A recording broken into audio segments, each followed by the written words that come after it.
Hi there, Sandra here from Creating in Spain, and today I'm going to explain something about t-shirt transfer paper that you may not realise.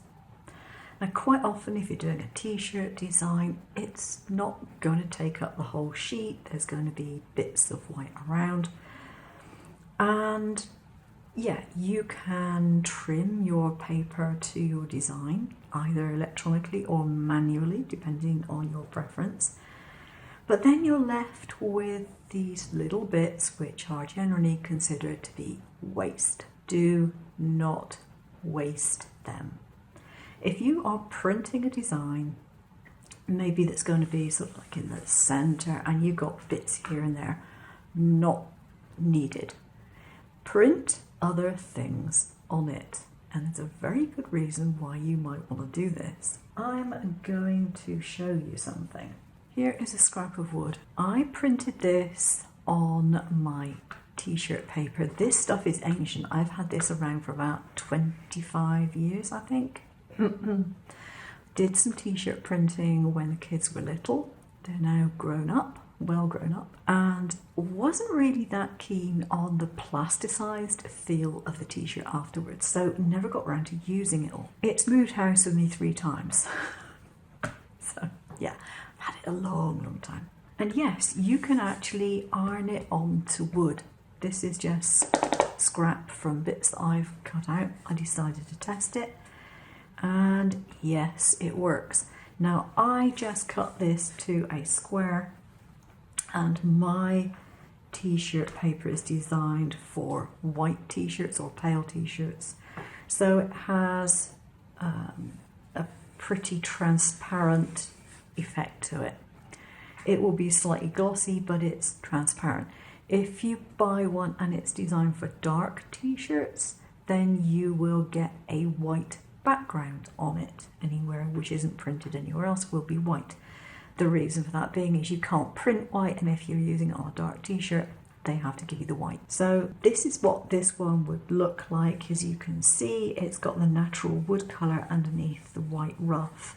It's not been tinted white. I put a piece of baking parchment over the wood, and I ironed it on a hot iron setting and peeled it off when it was cool, and it has done it just perfectly.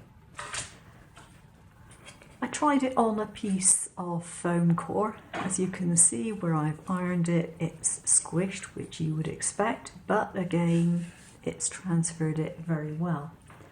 Now the interesting thing is that if you take your print and you simply iron it with a piece of baking parchment over it, and you can iron it from the back, what happens is you get this. It's actually a pretty substantial piece of film that you could glue onto pretty much anything you want. The other thing that you could do with this, if you were doing much smaller designs or maybe a tiny little pattern but lots of it, you could trim this down and you could make it into nail transfers.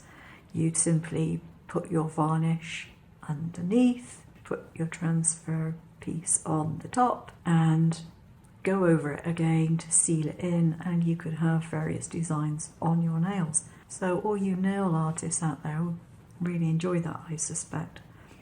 It's so much easier to put a print on your nails than it is to draw anything on them. But I thought this was an interesting thing to have found out, so I thought you might enjoy knowing it. If you don't happen to have any of the t-shirt paper, you can buy it online still. It costs approximately €1 a sheet, I think. I think it was actually dearer when I bought it than it is now. It's pretty easy to buy. I will leave some Amazon links down below if you want to get some. And if you do decide to get some on Amazon, please use the links because I get a little bit of commission. Not very much, I hasten to add, but a little bit if you follow a link. Yeah, so I think this is a fun idea. Now another thing that I did was this. Now what I did with this particular one is I printed it out and then I ironed it. While it was still on its backing piece, I ironed it. I then did a cutout on my Scan and Cut. If you cut it out on half cut, you can actually cut it out like you would a vinyl. That works pretty well too. And then you can cut it to the exact shape that you wanted it without any extra bits and pieces, and very gently lift it off of the backing paper. And I applied it to the back of an acrylic disc with UV gel and cured it. I then applied a white piece of vinyl to the back and I domed it on the front. So there we go, that's another thing that you can consider doing. I didn't make a really brilliant job of this, I've got some bubbles in there and stuff, but that was just a test one just to see whether it worked. And it does, so that opens up all sorts of possibilities. But using up what I've got, I was pretty happy with that result for just a test. You do need a hot iron for it. I had to use my domestic iron rather than my craft iron. That one didn't get hot enough. Hope you've enjoyed this brief video. I will see you again soon. Take care now.